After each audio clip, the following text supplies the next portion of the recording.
Ladies and gentlemen, boys and girls, welcome back. Like we went somewhere. The commercial was a little bit ago. I am, as I have mentioned earlier, my name is Anthony. I'm here in Oklahoma City, Wind, playing blah, blah, blah, with this week's Rookie Spotlight.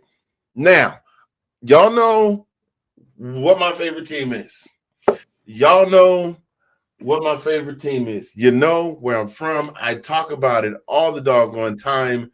My favorite team has won 2 consecutive national championships. And I've already talked about one of the players that got drafted, but there's one particular player that always gets overlooked, or he used to get overlooked when they talked about all the other great players on the team.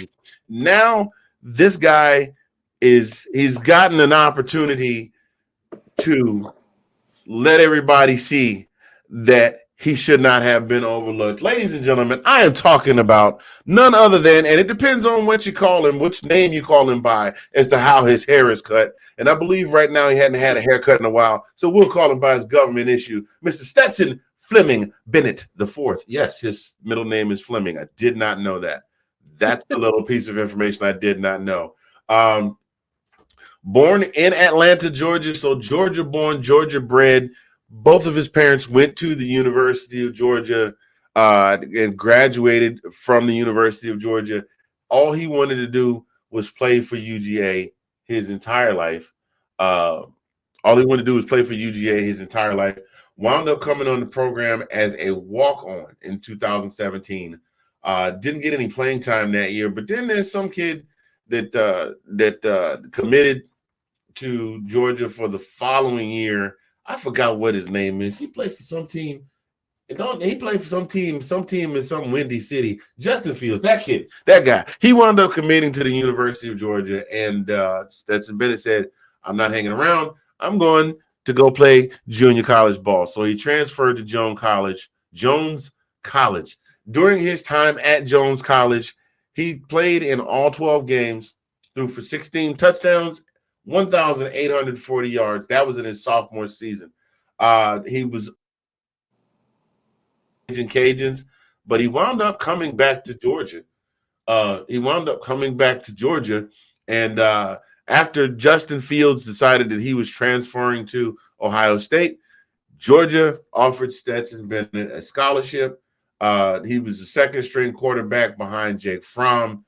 Of course, you all know the rest of the story. The 2018 national championship, 2nd and 26 against Alabama with Jake Fromm at the helm. The following year, Jake Fromm came in, wasn't quite so great. There was a little bit of they did make it back to the championship game, and he got hurt.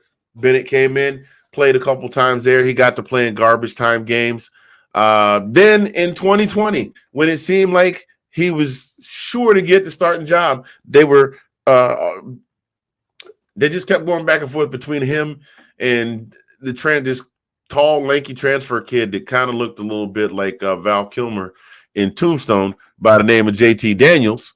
And the two of them just back and forth. And then a third wrench in the pudding. I know I got my sayings mixed up, but just work with me here. DeJuan Mathis comes in. DeJuan Mathis comes in, is named the starter, and the planned starter, Jamie Newman, opted out. He decided he didn't want to play. He's going someplace else to play. DeJuan Mathis is named the starter, gets himself in a little bit of trouble. JT Daniels takes the starting job. I hope you all are keeping up. This was like a big game of Russian roulette.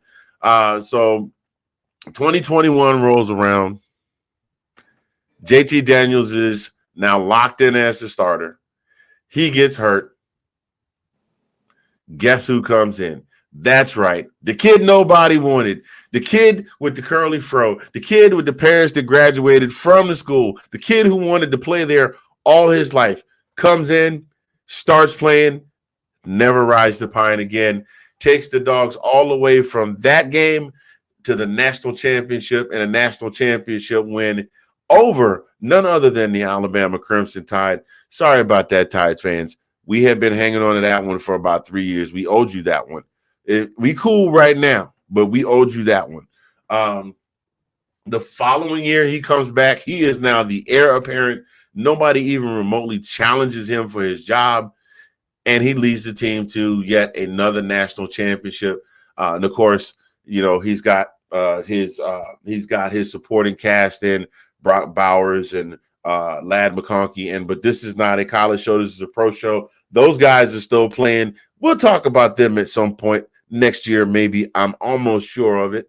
But we're talking about Stetson Bennett. He finished the season with 4,127. I stopped to emphasize 4,127 passing yards. The reason that is a significant what in the hell?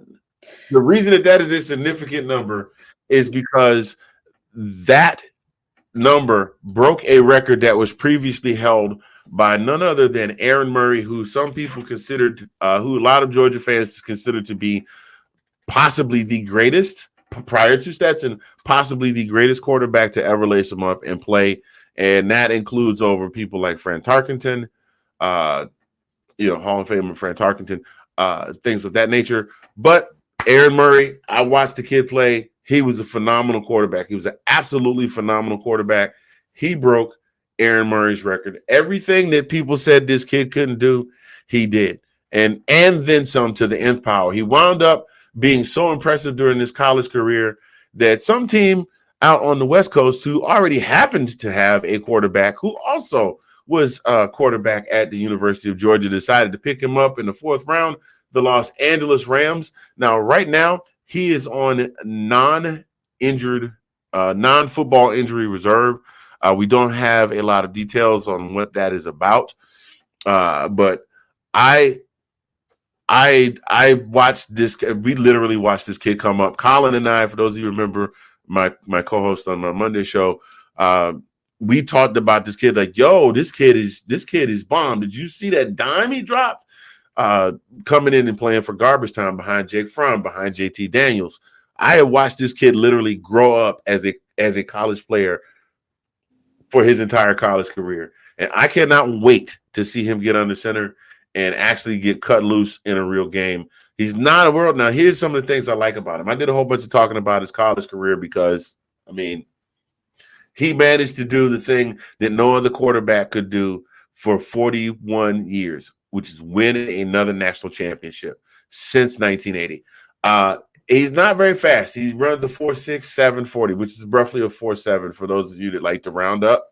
For those of you that do the Common Core math, that's like for those of you that grow up in the hood that like to lie on how good you are, that's actually a 4.1. That means you faster than Usain Bolt. But I digress. He's not very fast, but he's very elusive. He can read. He reads defenses very well. He sees block and breaking down. He knows what hold. The A gap, the B gap, wherever. Boom. He takes off. He's gone. And about 7 times out of 10, if you're in a goal-to-go situation with short yardage, he's going to get that ball across the goal line. This kid literally does not have an ounce of quit in him. Anybody else, a lot of other people we know of that have gone to other schools. JT Daniels has disappeared into obscurity, is now at Temple University. DeJuan Mathis has given up playing a quarterback altogether. I think I saw that he's trying to transfer back to Georgia as a wide receiver. And Jake Fromm, as we know, did get drafted, but I think he's either on a practice squad. I think he's sitting on a practice squad somewhere. This kid does not have an ounce of quit in him. You can't do this. You're too short. He doesn't. You can't do this. You're not fast enough. He doesn't. You're not a good enough quarterback to lead this team to a national championship. He doesn't. So I want to see